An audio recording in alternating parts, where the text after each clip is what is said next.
사도들과 초대교회의 시각으로 보는 성서 해석 여호수아 7장 이어서 하도록 하겠습니다.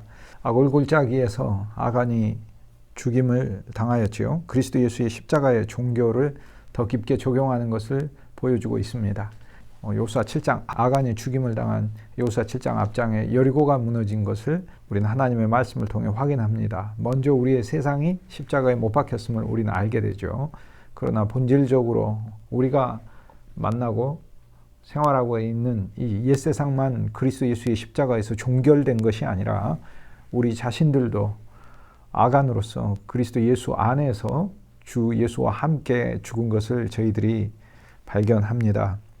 우리의 옛사람이 그리스도 예수와 함께 죽었는데 그 옛사람의 그 요소들 중에 우리의 정과 욕심과 갈망과 이생의 자랑과 육신의 정욕과 안목의 정욕까지 다 주님의 십자가에서 못 박혔고 그리스도의 무덤에 장사된 것입니다. 주님의 무덤은 놀라운 것이죠. 옛 것을 전부 다 주님께서 종결하셨을 뿐만 아니라 묻으시고 처리하시고 끝내시고 사망 안에 영원히 넣어두시고 그리고 그리스도 예수의 부활 가운데 새 사람을 지어서 오늘 우리들을 그리스도 예수 앞에 새 사람 앞에 세워 놓으셨습니다. 여호수아 7장에 보면은 온전히 바친 것이라고 하는 케렘이라는 하나님께 거룩하게 된다는 그 의미, 그것은 진멸되는 것을 의미를 하죠. 우리가 한 면에서 세상적인 것이 진멸되는 것이 그것이 바로 진정한 의미의 거룩이죠. 그런데 뽑히다라는 단어도 가장 많이 여호수아 7장에 등장하고 케렘이라는 단어도 성경에서 가장 많이 여호수아 7장에 등장합니다. 결국에 뽑히다는 건 선택인데요. 이 선택의 첫 번째 면이 무엇인가요? 하나님이 우리를 진멸을 위해 선택하신 것이죠. 하나님은 우리를 진멸하셨습니다. 그리스도의 십자가에서 종결하셨습니다. 그러니까 이것이 우리에게 축복이 되는 것이죠. 십자가가 없으면, 십자가가 거치는 것이 되면 그냥 유대인의 신앙이 되는 것이죠. 우리는 유대인의 신앙이 아니라 그리스도인 신앙이 아닙니까? 십자가는 이방인들에게는 미련하게 보이는 것이죠. 왜 힘 있는 하나님의 아들이 십자가에서 연약하게 죽는단 말이야? 그것은 어리석은 짓이다 라고 이방인들은 생각하죠. 이방인들의 문학에 보면은 시원하게 능력을 행사하는 그런 영웅들의 모습이 많이 있습니다. 율리시즈도 그렇고 아킬레스도 그렇고 그리스의 헬라에 있는 많은 영웅들의 이야기, 그들의 이야기는 모든 것을 정복하고 이기는 것이죠.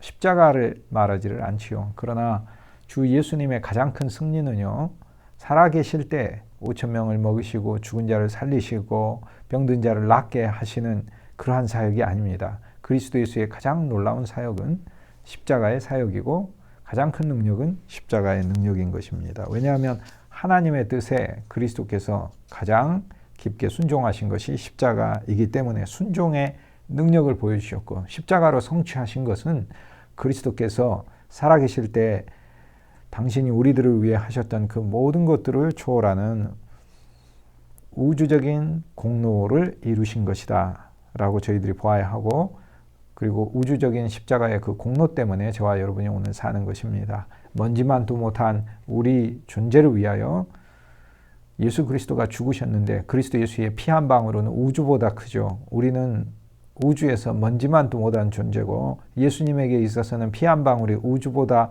훨씬 더 가치 있고 큰 것인데, 그런데 그분이 피 한 방울도 아니고 피를 쏟으실 정도로 죽임을 당하셨으니 어찌 그리스도 예수의 놀라운 보혈이 우리를 구원하지 못하겠습니까? 저와 여러분은 몇 천만 번, 몇 억만 번 구원하고도 남는 것이지요.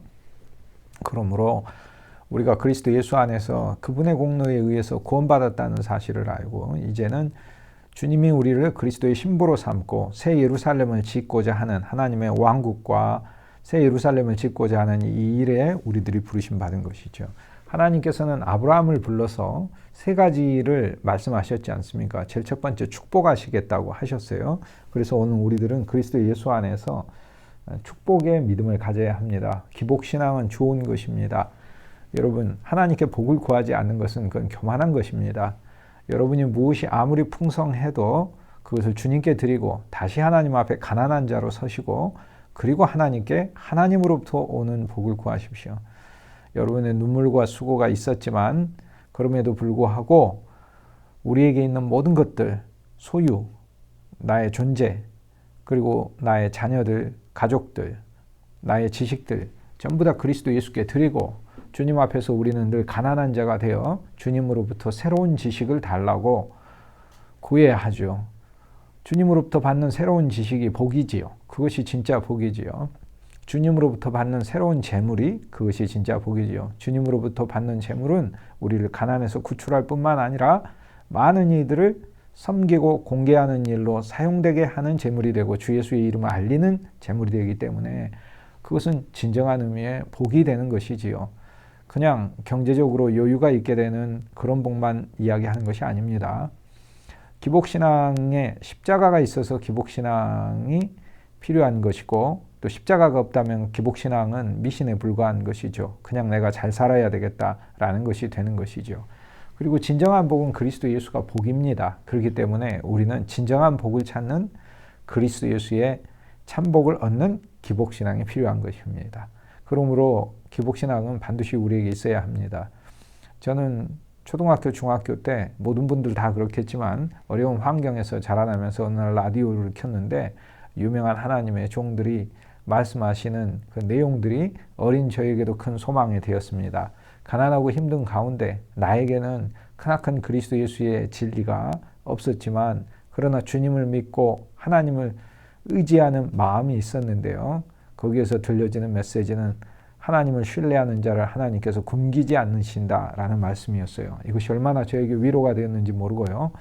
또 하나는 주 예수 그리스도께서 우리의 가난을 지고 십자가에서 죽으셨다는 사실을 들었을 때 그것이 또 하나의 소망이 되었습니다. 물론 현실 가운데서 경제적으로 넉넉하고 여유 있는 삶을 사는 것은 별개의 문제지만 그런 차원에서 보자면 훨씬 더 수많은 사람들이 물질적으로 넉넉한 환경에 있는지 모르겠지만 그러나 하나님은 우리 그리스도인들 인생에 저를 포함한 많은 신자들의 인생에 진실로 신실하시고 먹이시고 입히시고 기르시고 양육하시고 세우시는 참 아버지이심을 우리들에게 증명해 보이고 계셨습니다. 그러므로 이것이 우리에게 얼마나 큰 소망이 되는지요. 그러므로 우리는 주님께 복을 구하되 모든 것을 구하고 그 복 중에 가장 큰 복은 그리스도 예수를 아는 복이고 그리스도 예수 그분 자체가 참 복인 것입니다. 주님을 가지면 모든 것을 이미 가진 것이나 다름이 없지요. 이 세상에 어떤 것도 비교할 수 없을 만큼 참 보아가 그리스도 예수이기 때문에 그렇습니다. 자, 십자가가 우리에게 있고 그리고 우리는 이 십자가를 위해서 선택되었습니다. 여호수아 7장에는 케렘이라고 하는 그리스도의 십자가를 통하여 종결되는 이 단어와 뽑히다, 선택이라는 이 단어가 성경에서 짝을 이루어서 가장 많이 등장하잖아요. 그러면 저와 여러분은 1차적으로 율법 아래서 무엇을 위해 선택되었습니까? 율법 아래서 하나님의 저주를 우리 옛사람이 받고 타고난 나라는 존재가 종결되기 위하여 하나님이 세우셨다는 것입니다. 이것이 바로 하나님이 우리를 부르신 이유고 선택한 이유입니다. 하나님이 우리를 선택했다고 했을 때 많은 사람들은 그 선택을 교만하게 생각할 수 있는 것이죠. 유대인들은 우리는 선민이야, 선택받은 백성이야 이렇게 얘기를 하죠. 그렇죠. 아브라함에게 약속하신 첫 번째 약속대로 축복을 위해서 하나님이 선택하신 것이 맞습니다. 그런데 우리는 거기에서 하나 더 들어가 축복만을 위해 선택한 것이 아니라 우리의 타고난 옛사람을 그리스도의 십자가를 통하여 진멸되게 하시고 우리 안에 예수의 새 생명이 있고 새 생명의 새로운 인격을 낳고 새로운 인격과 새로운 생명, 새로운 인격은 그리스도 예수죠. 이 새로운 생명이 우리를 통하여 새로운 사역을 이루시고 그리고 그 사역은 내 안에는 그리스도 예수로 이루는 것이고 그리스도 예수의 신부로 내가 자라나게 하는 것이고 나와 모든 사람들의 내적인 신성한 생명이 서로 연결되어 새 예루살렘을 짓는 일이죠. 새 예루살렘을 지어가는 일들 가운데 전도가 있는 것이고 봉사가 있는 것이고 사랑이 있는 것이고 섬김이 있는 것이고 선교가 있는 것입니다. 주님은 이 일들을 위해 우리를 부르신 것이죠. 그러므로 이 선택과 진멸이라는 단어가 짝을 이루어서 여호수아 7장에서 등장하고 있다는 것은 오늘 우리들에게 진정한 의미의 복음입니다. 타고난 우리들의 좋은 것이 아무리 많이 있다 하더라도 그건 그리스도 예수 안에서 종결되어야 되겠죠. 하나님의 아브라함을 부르신 목적, 첫 번째 축복을 주기 위해서 불렀고, 그 다음 두 번째 아브라함의 후손들을 통하여 하나님을 예배하는 나라를 세우시기 위하여 불렀죠. 그 과정 속에 이스라엘 백성들이 광야 생활도 했고 이제 약속의 땅에서 정복도 하고 있는 것이지 않습니까? 오늘 우리들이 주 예수 그리스도를 믿는 믿음을 통하여 갈라디아서 3장 15절 말씀처럼 우리들은 아브라함의 복을 받는 후사가 되었습니다. 로마서 4장에도 믿음이 있는 자들이 아브라함의 후손이라고 이야기를 하지 않습니까? 우리는 아브라함의 후손입니다. 육신적으로 난 자들만 아브라함의 후손이 아니라 영과 생명으로 난 참 아브라함의 후손이 우리들입니다. 육신은 잠깐 있다 썩어지는 것이기 때문에 여러분, 저 유대인들이 진짜 아브라함 후손이 아닙니다. 우리들이 진짜 아브라함 후손인 것입니다. 유대인들은 어떠한 의미에서 육신으로 아브라함 후손이기 때문에 모형의 아브라함 후손인 것입니다. 그러므로 율법 아래에 있는 자들은 아브라함의 후손이 돼 모형의 후손인 것이고 우리는 실제를 가진 후손들인 것이죠. 유대인들도 주 예수 그리스도를 믿으면 그들은 육체로도 아브라함의 후손이 되고 그리고 영으로도 아브라함의 후손이 되는 온전한 성취를 주님 안에서 선물 받을 수 있게 되는 것입니다. 그러므로 우리가 선택, 이 개념을 우리가 생각을 했을 때 항상 그리스도 예수를 통과하여 주님 앞에 새로운 존재로 세워지기 위하여 선택받았다라고 하는 것이 하나님이 우리를 선택했다라고 하는 그러한 용례로 우리가 이해할 수 있어야 할 것입니다. 이것이 바로 기독교적인 이해이고 유대인의 이해와 다른 것이죠. 십자가는 유대인들에게는 거치는 것이고 이방인들에게는 미련한 것이 되겠죠. 하나님의 아브라함을 부르신 세 번째 이유는 그리스도 예수를 낳게 하기 위한 것입니다.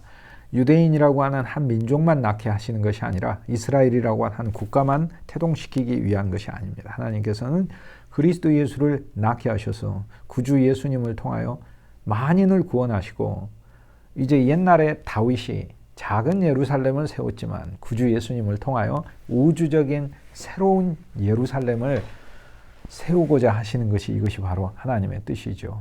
그러므로 우리는 아브라함의 믿음을 가지고 출발해서 하나님 우리에게 축복을 주셨고 두 번째, 저와 여러분의 가정과 일터와 직장과 교회와 학교와 우리의 모든 인간관계가 하나님을 예배하고 찬송하는 하나님의 왕국이 되는 것이고 그리스도 예수를 통하여 우리가 구원을 받았기 때문에 이제 우리의 최종적인 목적은 우리 안에 그리스도 예수가 태어나며 또 많은 이들의 심령에 주 예수 그리스도가 나시게 하는 것이 그것이 바로 아브라함의 후손의 역할이다. 이렇게 얘기할 수 있겠습니다.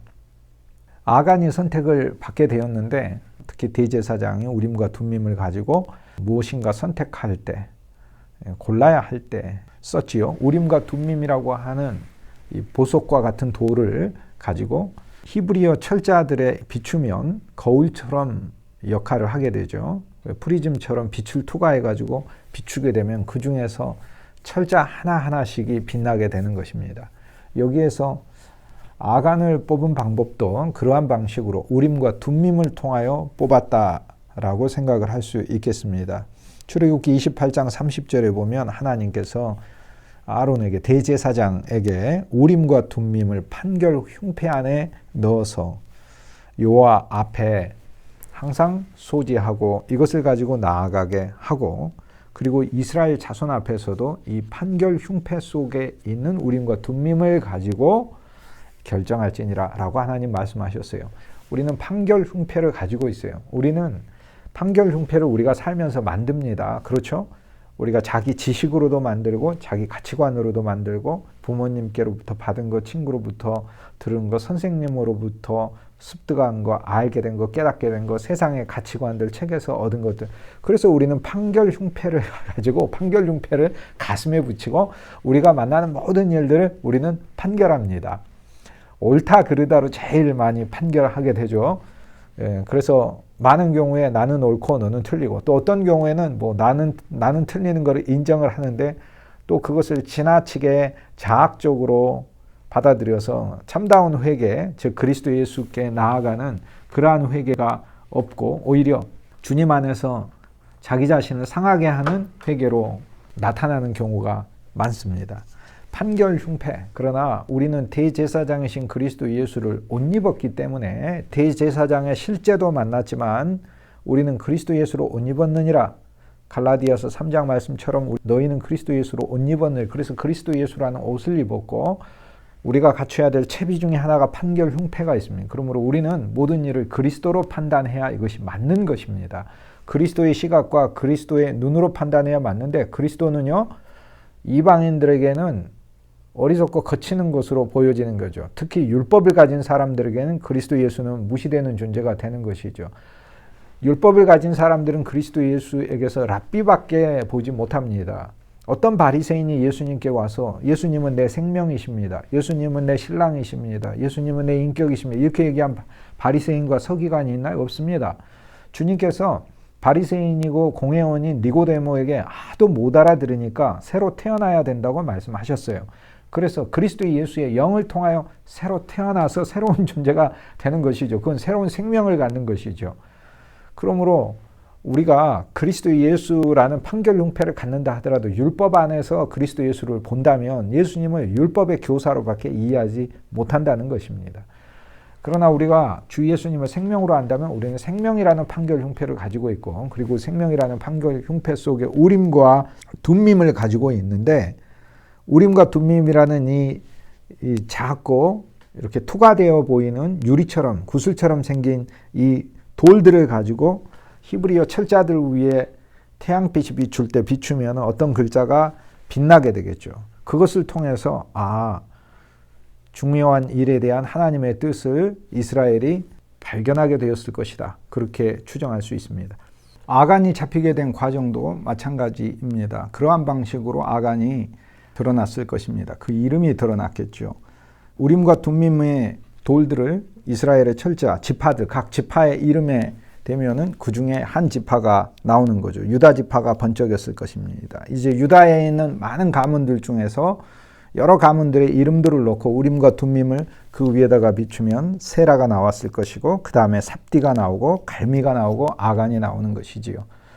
이렇게 해서 점점 더 좁혀져 가는 것을 알 수 있습니다. 자, 오늘 우리들은 판결 흉패, 그리스도라는 판결 흉패를 가지고 보는데 그 판결 흉패의 두 가지 기물은 하나는 우림이고 하나는 둠밈이죠. 우림이라는 말은 빛이라는 뜻입니다. 빛. 그렇기 때문에 오늘 우리에게 있어서는 빛으로 모든 것을 판단해야 합니다. 저와 여러분에게 일어나는 모든 일들을 어둠으로 판단하지 마시고 빛으로 판단하십시오. 그리스도 예수가 빛입니다. 우리에게 어떤 일이 있든지 하나님께서 우리에게 빛을 주시고 기쁨과 생명을 주시는 일로 우리가 판단하는 것입니다. 둠밈이라는 말은 실제입니다. 실제. 참이라는 뜻이지요. 무엇인가 눈에 보여지고 나타나는 것을 히브리어로 툼밈이라고 부릅니다. 그러니까 우림과 둠밈으로 판단한다는 것은 우리에게 어떠한 일이든지 내가 판단해야 할 때는 그리스도의 빛을 구하고 그리스도의 빛이 쏘이기를 또한 구하고 그리스도의 빛으로 이것을 이해하면서 받아들이는 것을 우림을 적용하는 것이고 둠밈이라고 하는 것은 껍데기와 허상을 보는 게 아니라 그 안에 있는 참을 보는 건데 그것은 바로 그리스도 예수를 말합니다. 그래서 그리스도 예수를 구하는 것을 이야기하고 이 우림과 둠밈을 적용하는 것이 그것이 바로 오늘날 우리의 삶에서 모든 일에서 하나님의 뜻을 알아내는 것이지요. 그러므로 오늘 우리들이 하나님께서 우리 귀에다가 어떤 음성을 들려주시고 또 우리의 마음과 생각에다가 무엇을 떠올리게 하시는 그런 경우들도 있지만 그러나 매사에 하나님은 모든 일을 그런 방식으로 역사하시는 것이 아닙니다. 내게 중요한 일은 하나님이 알리시는 건가? 내가 중요한 일인지 아닌지 그걸 내가 어떻게 합니까? 어떤 일이 내가 작다고 생각하지만 그 일이요 집 전체를 태우고 없애고 무너지는 일이 될 수도 있는 거고 어떤 일은 내가 정말 큰 일이라고 생각을 했는데 아무렇지도 않은 일이 되는 경우도 얼마나 많은지 몰라요. 인간은 자기가 큰 일이다 작은 일이다 자기 인생에서 그렇게 말할 수가 없습니다. 여러분이 작다고 생각했던 그 일은 작은 일이 아니라 어마어마하게 큰 일이 되는 경우가 있고 여러분이 크다고 생각하는 일은 하나님의 눈에는 또 아무렇지도 않은 일이 되기도 하기 때문에 그렇습니다. 결국에 큰 일이든 작은 일이든 어떤 일이든 우림과 둠밈을 적용하는 것은 주 예수의 이름을 적용하는 것이 그것이 바로 한 면에서 우림을 적용하는 것이다 라고 사도 바울이 우리에게 가르쳐주고 있습니다. 우리가 어떻게 해야 우림과 둠밈을 적용하고 살 수 있습니까? 그렇게 얘기할 때 말에나 일에나 골로새서 3장 16절 말씀 이후에 나오는 말씀이죠. 말에나 일에나 주 예수의 이름으로 해라. 시와 찬미와 신령한 노래들로 찬양으로 우리 입에 가득하게 하고 하나님의 말씀이 우리 마음과 머리와 생각과 입 가득하게 하고, 그리고 말에나 일에나 하나님의 말씀뿐만 아니라 우리가 말을 하든지 일을 하든지 주 예수의 이름 안에서 하라라고 하죠. 그것이 바로 우림과 둠밈을 우리가 소유한 것입니다. 그리스도 예수의 이름은 신비한 것이죠. 그러니까 예수의 이름은 세상의 소망이요, 예수의 이름은 능력이요, 예수의 이름은 오늘 우리들에게 권세를 주시는 것이고, 예수의 이름은 놀라운 것이죠. 그런데 예수의 이름은 우림과 둠밈의 기능과 속성을 가진 것이다 라는 걸 알 수 있어요. 그러므로 주 예수의 이름을 늘 좋아하고 주 예수님을 늘 부르십시오. 주라는 말은 여호와라는 뜻입니다. 여호와 예수, 나의 여호와 예수, 나의 하나님이신 예수, 나의 거룩한 영이신 예수, 내 안에 와 있으신 거룩한 영이신 예수. 예수님은 성령으로 충만하셨는데 오늘 우리에게 그분의 성령을 보내셨어요. 저와 여러분 속에 와 있는 성령은 다른 데서 온 성령이 아니라 그리스도 속에 충만한 성령이 우리에게 와 있어요. 그리고 그리스도 속에 충만한 성령, 이 하나님의 영은 그리스도의 본질입니다. 그러므로 그리스도께서 자신의 성령을 우리에게 보냈다는 말은 예수님의 가장 깊고 소중한 것을 오늘 우리들에게 주셨다라는 뜻이 되겠습니다. 어떤 일이든지 우리는 빛 안에서 생각하고, 그리고 둠밈, 실제 그리스도를 만나고 그리스도를 체험하는 소망과 기도 아래서 행하는 것이, 이것이 바로 우림과 둠밈을 구체적으로 적용하는 것이다 라는 것이죠. 우림과 둠밈을 적용하면 거기 한 이름이 딱 떠오르죠. 아간. 그런데 그 아간은 실은 그리스도 예수께서 아간의 모든 죄를 지시고 아간처럼 죽으셨잖아요. 실제 그리스도 예수가 죽으실 때 나도 그와 함께 죽었지 않습니까? 그러므로 그 아간은 결국 두 명을 가리키네요. 그리스도 예수와 난데, 근데 둘로서 죽은 게 아니라 둘이 연합하여 합하여 죽은 것입니다. 이것이 바로 로마서 6장에 너희가 그리스도의 죽음 안으로 침례받은 것을 알지 못하느냐, 너희가 그리스도 예수와 합한 것을 알지 못하느냐라고 얘기합니다. 우리는 그리스도 예수와 합해졌습니다. 그리스도 예수께서 죄가 되신 부분에 대해서는 로마서 8장 2절, 그리스도 예수는 죄 없는 자이시죠.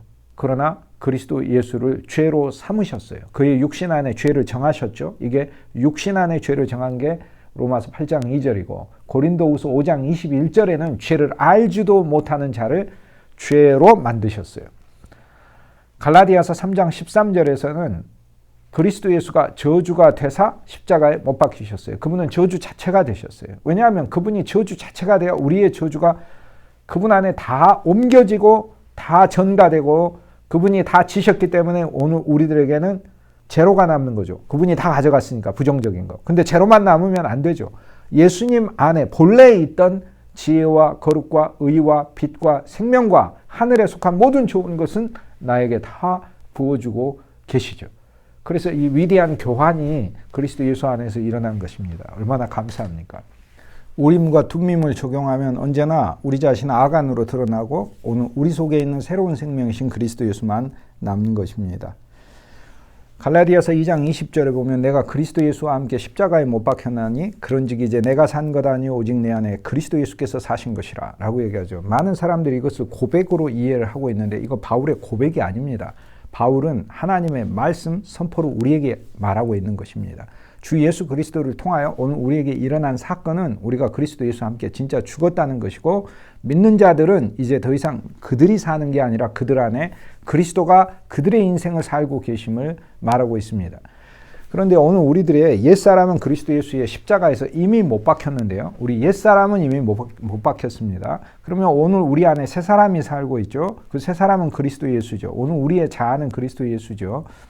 세상의 상담은 자기 자신 자아를 발견하는 것이고, 기독교적인 성경적인 상담은 참 자아를 발견하는 것인데, 참 자아는 인간이 아니고 주 예수 그리스도입니다. 물론 그리스도 예수도 인간이기 때문에 참 인간을 발견하는 것이, 즉 참이시고 실제이시고 진리이신 그리스도 예수를 발견하는 것이, 그것이 바로 자아를 발견하는 것이지요. 그것은 바로 바깥에 있는 그리스도가 아니라 내 안에 생명이 되신 그리스도를 말을 합니다. 이것이 바로 기독교 상담의 목적이 되겠지요. 우리 안에 새 사람이 살지요. 우리 안에 새 사람이신 예수 그리스도, 그런데 우리들이 그리스도 예수 안에서 죽고 옛사람은 죽었어요. 그런데 새 사람만 우리 속에 살고 있는데 이 새 사람은 어떤 일을 할까요? 이 새 사람이 하는 일이 사복음서입니다.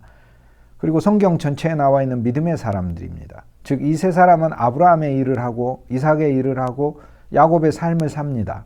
이 세 사람은 모세의 사역을 합니다. 이 세 사람은 아론처럼 많은 사람들을 중보합니다. 이 속에 있는 세 사람은 여호수아처럼 가정과 일터와 자신의 삶의 여러 영역에서 하나님의 사자로 쓰임 받습니다. 그런데 우리 속에 있는 이 세 사람은 그리스도 예수의 길을 가기 때문에 우리 속에 있는 세 사람은 결국 십자가로 갑니다. 여기서 우리는 두 개의 십자가가 있는 것을 알 수 있습니다. 첫째, 우리 옛사람은 십자가에서 이미 죽었어요. 그러니까 옛사람을 죽이기 위한 노력을 하는 그것은 기독교가 사실 아니고 율법이거나 세상의 도덕이거나 자기 수련인 것입니다.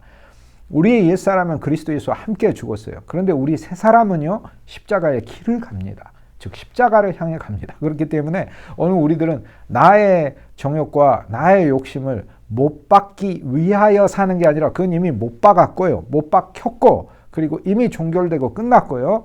나라는 새 사람이 그리스도 예수께서 새 사람으로서 하나님의 길에 온전히 순종하셨듯이 나 역시 복음과 내 인생에 있는 많은 주님이 주시는 연단과 훈련을 위하여 환난과 핍박 가운데서도 그리스도 예수를 증거하는 자로 하나님 앞에 세워지기 위하여 십자가의 길을 가는 것이지요. 그러므로 십자가의 길이 옛사람이 가는 것과 새사람이 가는 것이 다른 것입니다.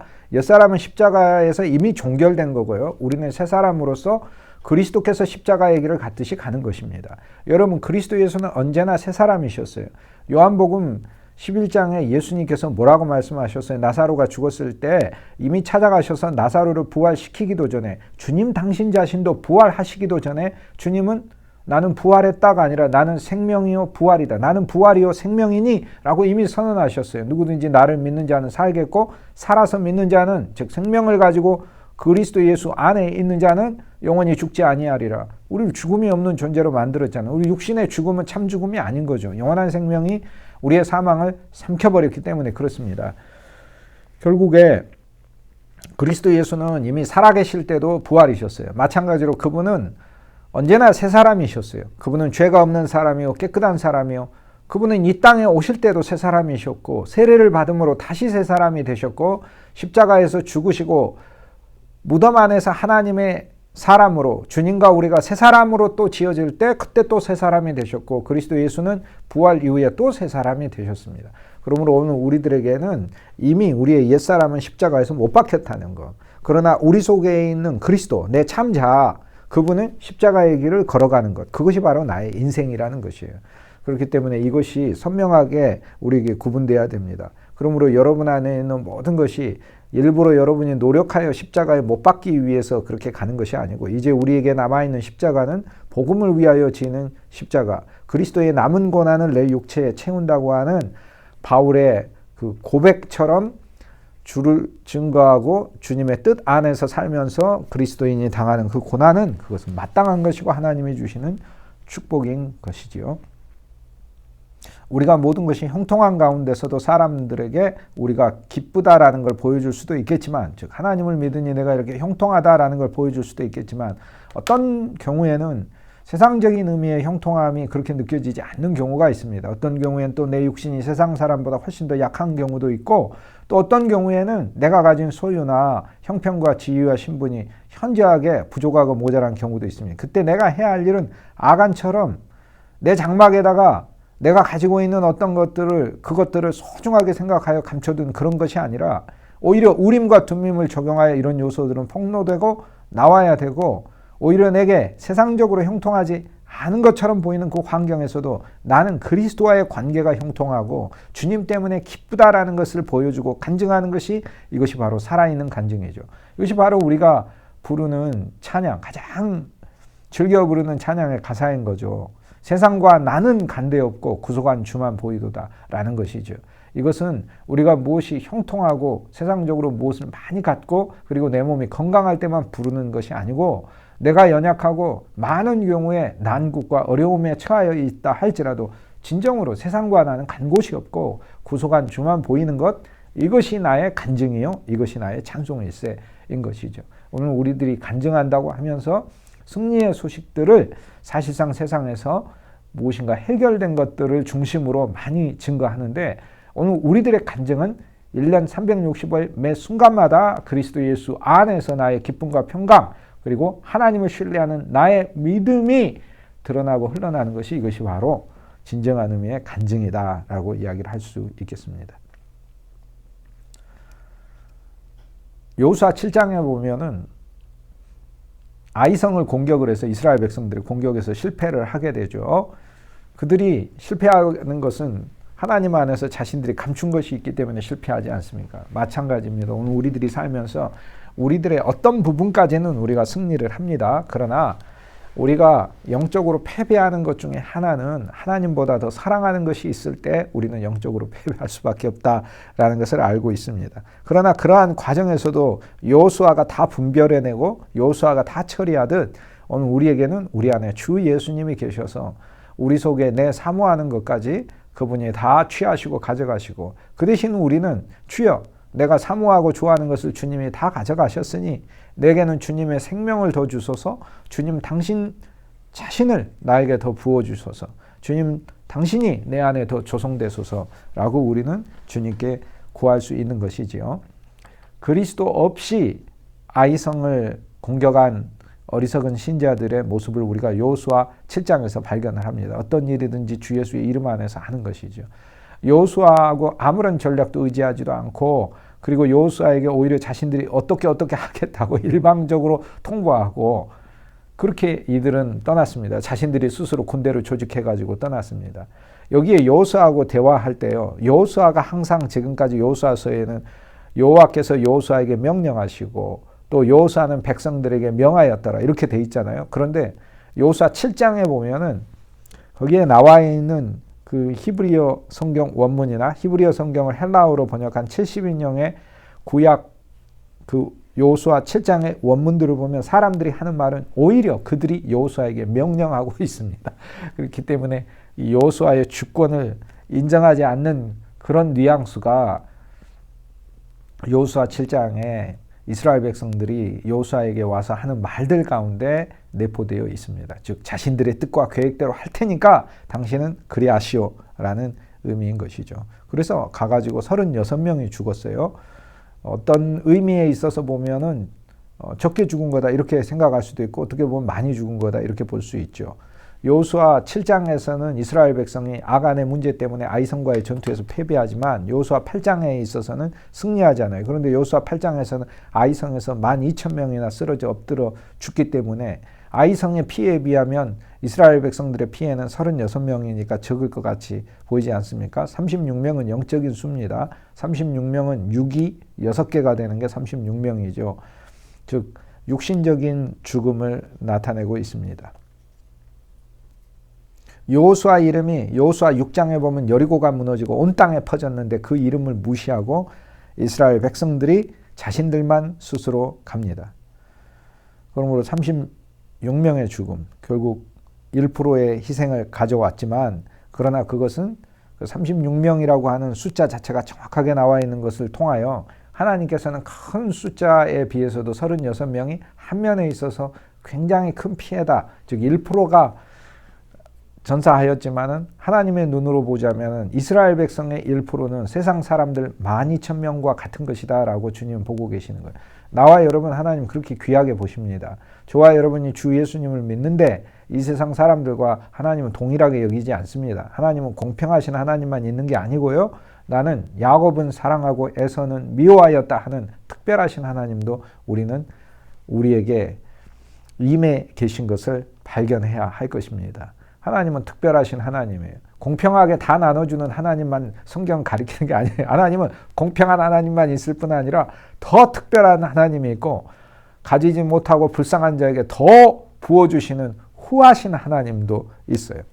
이 하나님의 살아계심, 즉 살아있다는 것 자체가 변화무쌍하시고 언제나 우리의 생각대로 행하시는 분이 아니라 우리의 생각을 뛰어넘어 우리를 행복하고 즐겁게 하시고 기쁘게 하시는 놀라운 분임을 우리가 알게 되는 것이지요. 이들이 도망을 왔는데 어디까지 도망오게 되었냐면 스바림이라고 하는 곳까지 도망을 왔죠. 이스라엘 백성들이 아이성 공격하러 갔다가 패배하고 스바림이라는 곳까지 도망하여 왔다. 스바림이라는 단어는 분열이라는 뜻이에요. 결국 이스라엘 백성들은 나누어지게 됩니다. 마음도 나누어져요. 믿을 것이냐 안 믿을 것이냐. 우리가 약속의 땅에서 나라를 세울 수 있을 것인가 없을 것인가. 다 나누게 돼요. 그리고 백성들도 나눕니다. 마음도 공포와 불신으로 나눌 뿐 아니라 백성들도 의견이 분분하여 나누게 되고 분열이 오는 것입니다. 그리스도 예수가 교회의 중심이고 그리스도 예수가 말씀의 중심이고 그리스도 예수가 설교와 모든 사역의 중심이 되지 않으면 결국 나뉘는 것입니다. 우리는 그리스도 예수 그분을 증거해야 하고 그리스도 예수 아닌 모든 것에 있어서는 우리는 진실로 연약한 존재임을 주님 앞에 고백해야 할 것입니다. 아간을 뽑을 때 유다 가문에서 점점 좁혀 들어가지 않습니까? 유다가 있고 세라가 있고 삽디가 있고 갈미가 있고 아간이 있지요. 유다라는 말은 찬송이라는 뜻이고 세라는 자라난다라는 뜻이죠. 제라라는 말이 나자라 할 때 자라 하는 단어와 연관되어 있습니다. 더 자라나는 것입니다. 그리고 삽디라는 말은 세베데, 헬라어로는 세베데라는 단어와 같은 이름이라고 저희가 보았습니다. 삽디라는 이름은 주다, 하나님의 선물을 의미합니다. 하나님이 공급하시는 것을 의미를 하는 것이지요. 갈미라고 하는 이름은 포도원 지기 아닙니까? 그리스도 예수께서 우리의 포도원 지기가 되시고 아간이라는 이름은 고통이라는 뜻이죠. 그리스도 예수께서 오늘 우리를 위하여 고난을 받으실 것을 말씀해 주고 있습니다. 그런데 점점 좁혀 들어가잖아요. 이것은 오늘 우리들의 신앙이 이제 전체적으로 그냥 기독교라고 하는 곳에서 한 구성원이 되어 믿는 것에서 또 그 안에 어떤 종파, 내가 장로교다, 성결교다, 감리교다, 침례교다, 순복음이다 하는 그 종파 속에서 또 믿는 것에서 더 점점 나는 들어가 또 나는 믿음의 가문에서 태어났고 또 신앙의 어떤 좋은 인간관계 속에 놓여 있다라는 것에서 또 더 들어가 결국에 나 한 사람, 나 한 개인에게 찾아오시는 이 그리스도를 발견해야 됨을 알려주고 있습니다. 왜 하나님께서는 진멸을 원하시죠? 부정하기 때문에 그런가요? 맞습니다. 예창조에 속한 건 모든 것이 부정하기 때문에 하나님께서는 진멸, 즉 취하시고 불태우고 모든 것을 부수기를 하나님은 원하십니다. 그런데 그것만 이유가 있는 것이 아닙니다. 본질적으로 모든 것이 하나님의 것이기 때문에 그렇습니다. 오늘 우리들이 옛사람 말에서 하나님의 것을 도둑질해서 살고 있기 때문에 그래서 하나님께서는 진멸을 원하시는 것. 그리고 더 좋은 이 진멸은 여러분 은금 보화는 하나님의 전에 드리잖아요. 즉 하나님께서 그분 자신이 소유하실 때 이것을 지켜낼 수 있기 때문에 하나님께서는 우리 보고 하나님께 온전히 바치라라고 말씀하는 거예요. 바친다는 의미는 하나님이 사용한다는 의미만 있는 게 아니라 하나님 그분이 지키시기 위하여 우리 보고 달라고 하시는 겁니다. 그분이 지키겠다고 하는 거예요. 여러분 자녀가 어렸을 때 그들에게 무언가 선물을 주었지만 그 선물이 너무도 귀하고 값진 것이라면 그것을 여러분이 임시로 보관하고 있다가 성장하였을 때 이것을 다시 주든지 하겠지요. 마찬가지로 오늘 우리 인생을 하나님이 바치라고 합니다. 그 이유는 오늘 우리 인생은 우리가 살 수 없기 때문에 하나님이 경영하시고 하나님이 이뤄가시겠다고 그래서 하나님이 달라고 하시는 거예요. 우리의 행복을 위하여 바치라고 하는 것입니다. 또 하나는 우리가 원수를 이기지 못하기 때문에 하나님은 바치라고 하는 것입니다. 오늘 우리들이 그것들을 가지고 있는 한에 있어서는 주님의 존재가 되지 않고 우리가 원수들에게 오히려 패배하기 때문에 달라고 하는 것입니다. 우리가 감당하지 못하니까 하나님이 달라고 하시는 게 이 어찌 놀라운 은혜 아닐 수 없잖아요. 엄청나게 감사한 거잖아요. 골로새서 3장 4절 보면 그리스도 예수는 우리 생명이시라 그러는데 심지어 생명이신 그리스도 예수께서 우리의 생명이신 그리스도 예수께서 하나님의 품 안에 우리의 생명이 감추어져 있느니라 그렇게 얘기해요. 이게 무슨 말이냐 하면은요. 예수님이 우리 생명이신데 하나님의 품 안에 우리의 생명이 감추어져 있대요. 이것은 하나님이 지키고 계시고 보호하고 계신다는 거예요. 여러분 그리스도 예수가 우리 생명으로 이렇게 되어 있는데 우리 생명으로 오신 이 그리스도 예수의 이 생명이 내 안에 있으면서 나라는 존재와 내 속에 있는 그리스도의 생명이 하나님의 품 안에 감추어져 있어요. 우리에게 온 그리스도 생명은요. 하나님이 보관하고 계시기 때문에 어느 누구도 빼앗을 수가 없습니다. 절대 잃어버릴 수가 없도록 하나님이 지키고 계신다는 것이에요. 이게 얼마나 감사하고 놀라운 일입니까? 우리가 진정으로 하나님의 품 안에 감추어야 할 것은 가장 귀한 것은 그것은 생명인 것이죠. 하나님이 또 다 가지셔야 하는 이유는 성전에 들어 하셨기 때문에 새 예루살렘의 건축을 위한 것입니다. 오늘 우리들의 삶은 이제 더 이상 우리 자신을 위한 것이 아니라 새 예루살렘을 위한 것이다 라는 것을 보는 게 저희들에게 필요하겠죠. 아간이 감춘 새 항목은 어떻게 보면 우리 인생의 고통의 골짜기, 우리가 고통의 골짜기, 아골 골짜기가 고통 골짜기 아닙니까? 우리가 고통 골짜기를 걸어갈 때 세 개가 제일 필요한 것 같습니다. 오히려 우리가 생각할 땐 우리는 바벨론의 옷이 필요한 것 같아요. 나의 합당한 신분과 지위가 필요한 것 같고, 우리는 은화, 쪼개진 은들이죠. 내가 유통하고 생활하고 채울 수 있는 게 필요하죠. 그리고 금 덩어리니까 무엇인가 든든하게 모아진 나의 기댈 수 있는 지식과 재산이 필요한 것처럼 느껴집니다. 고통의 골짜기에서 어떻게 보면 가장 필요한 것 같은 이 세계가 불태워지는 것입니다. 여러분, 우리가 세상에 고난당하고 고통당할 때는 오히려 이 세계가 필요한 것 같은데, 하나님 나에게 신분을 주시고 하나님 나에게 지위를 주시고 하나님 나에게 합당한 위치를 주셔야 할 것 같고, 그리고 하나님께서 쪼개진 은들이니까, 은화 아닙니까? 은전들 아닙니까? 이것들이 나눠지고 통용되는 것이니까 오히려 하나님이 나에게 이것을 주셔야 될 것 같은데, 그리고 구체적으로 내가 쥐고 기댈 수 있는 어떤 무엇인가가 있어야 할 것 같은데, 그런데 그것을 하나님께 드리는 것이죠. 이것은 다 없이야라는 말이 아니라 영적으로 하나님 앞에 등기를 해놓는 것을 이야기하는 거죠. 더 중요한 것은 주님의 소유로 우리가 삼는 것입니다. 성령의 불로 태우고 말씀의 칼로 그것을 베는 것이고, 그리고 하나님의 성전이신 그리스도 예수 안에 우리의 모든 것이 놓여 있음을 보는 것이, 이것이 바로 요수아 7장에서 아간이 세 가지 항목을 바친 것을 보는 것이지요. 이 세 가지 항목을 숨겨둔 것은 장막 안에 숨겨뒀죠. 오늘 우리들이 위치하고 있는 가정 안에, 교회 안에, 일터 안에 오늘 우리들도 이러한 것을 은근히 숨겨둔 채로 있는 그런 모습으로 있을 수 있는 것이죠. 또 흙 속에 구덩이를 파고 옷으로 덮어 놓았어요. 이처럼 우리의 본성 속에 깊이 이러한 요소들이 있다라는 것을 보여주고 있습니다. 이것은 결국 새 예루살렘을 짓는데, 그리스도의 충만인 하나님의 그 교회를 짓는데, 그리스도의 몸을 짓는데, 행복하고 즐거움이 넘치는 가정과 우리의 일터를 짓는데 오히려 방해가 되는 요소들이다라고 얘기를 합니다. 이것은 그리스도 예수 안에서 처리되어야 될 부분인 것이지요. 그리스도 예수께서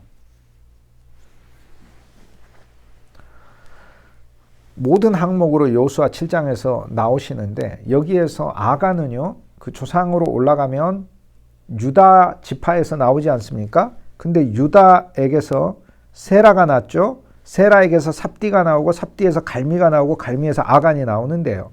그런데 이 세라가 누굽니까?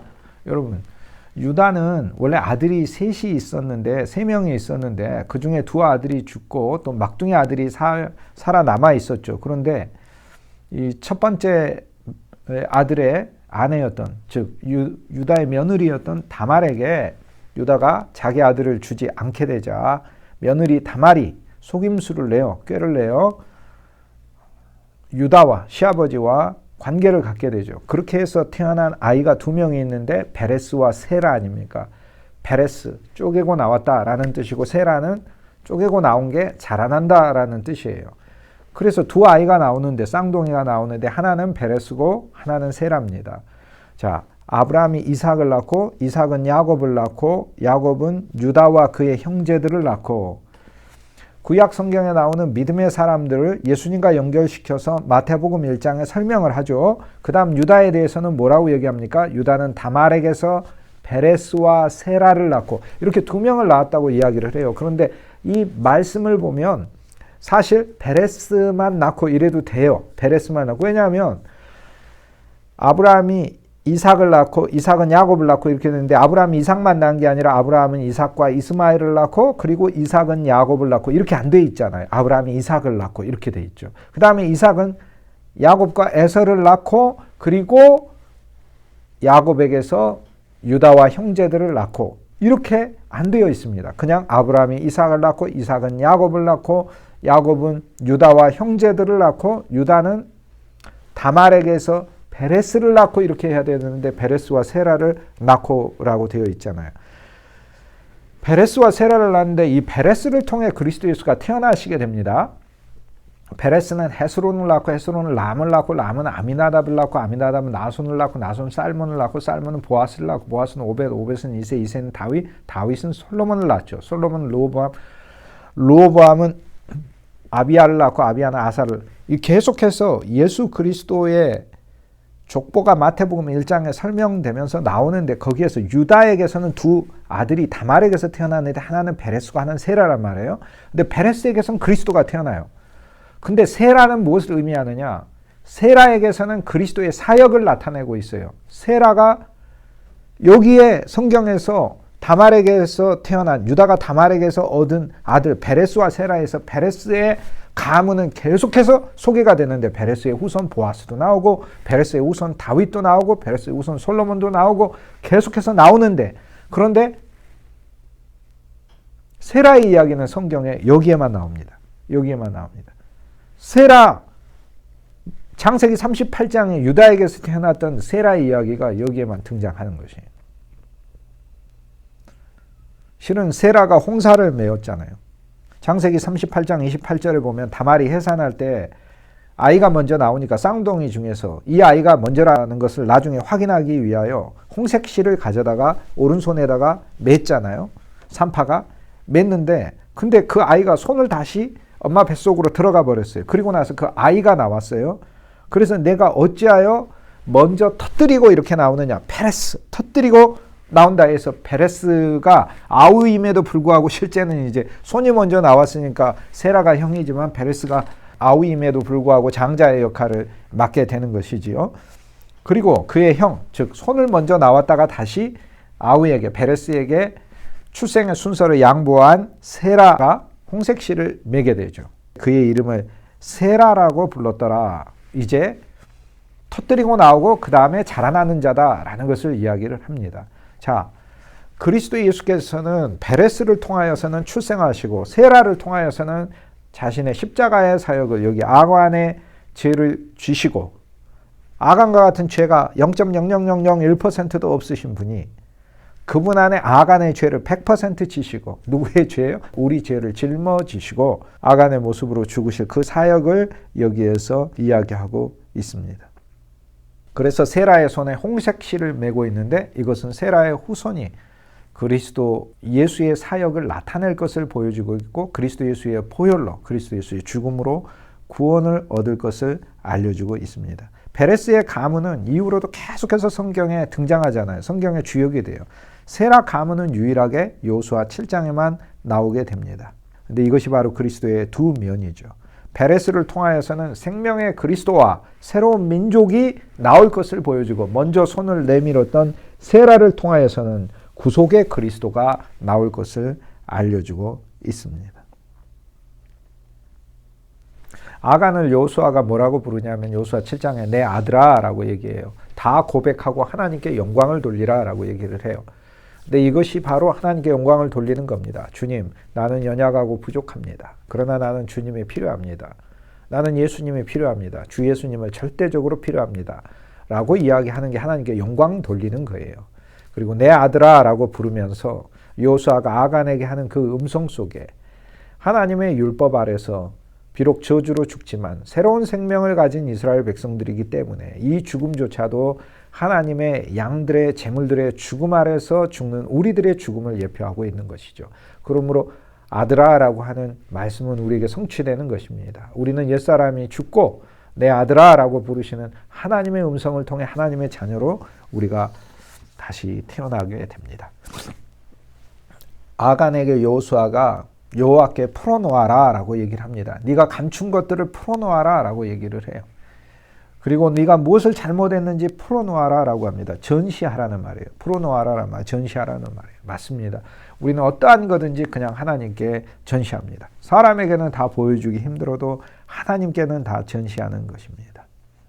새 예루살렘을 짓기 위하여 이제 아간이 처리된 것을 볼 수 있습니다. 아골 골짜기에는 이스라엘 백성들에게 언제나 아골의 골짜기에서 일어난 사건이 하나의 모범이 되는 것이죠. 그런데 성경에 나와 있는 모든 예는 그리스도 예수를 통하여 성취됩니다. 그러니까 아골골짜기가 있다는 건 아골골짜기와 같은 일이 일어나야 된다는 것을 앞으로 일어나야 진짜 아골골짜기가 일어나야 됨을 알려주는 거예요. 아골골짜기는 옛날 아골골짜기, 즉 구약의 아골골짜기는 오히려 모형인 거예요.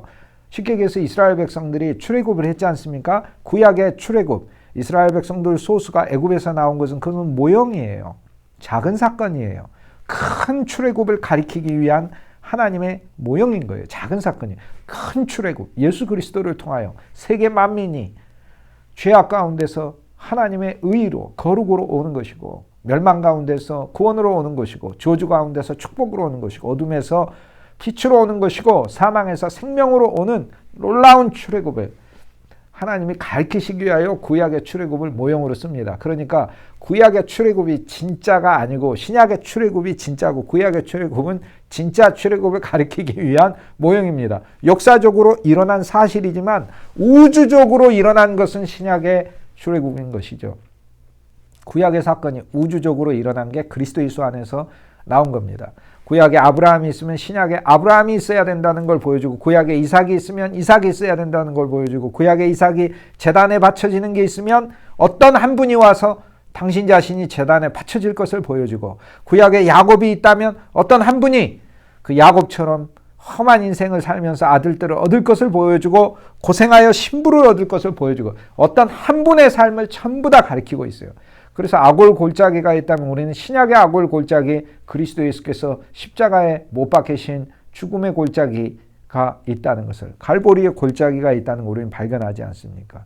그런데 그 아골골짜기를 보면 이스라엘 백성들은 아간의 죽음을 보지만, 메시아가 오면 그 아골골짜기가 우리의 모든 것을 지고 죽으시는 그분의 죽음을 통하여 오늘 우리들에게는 하나님의 은혜와 빛과 놀라운 축복을 선물하는 소망의 골짜기로 바뀔 것이라는 놀라운 믿음을 약속받았지요.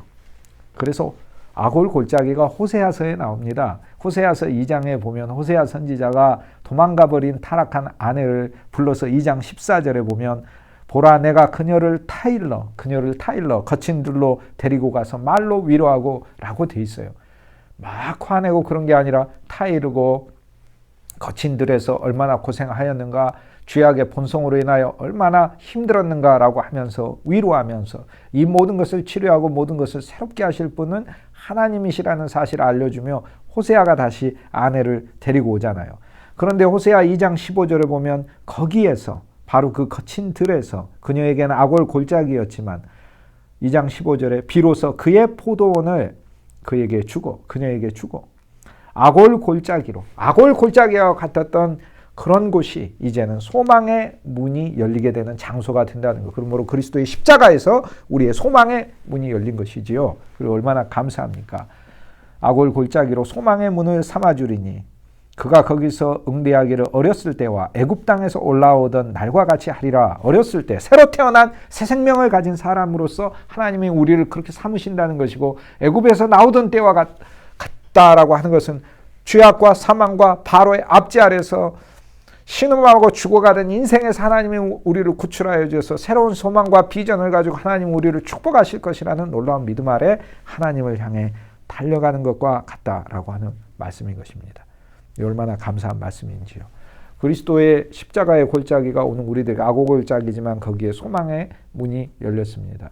우리의 죽음은 단지 우리의 거룩만을 위한 것이 아니고 새 예루살렘을 지키기, 하나님의 왕국을 짓고 나와 여러분의 삶을 통하여 주 예수 그리스도의 왕국을 짓고 예배하고 주님을 증거하는 왕국을 짓고, 또 하나 새 예루살렘을 짓기 위하여 하나님의 성전을 짓고 하나님의 나에게 충만한 하나님의 거처를 짓기 위하여, 그분의 장막을 짓기 위하여 하나님께서 우리를 새롭게 살리신 것입니다.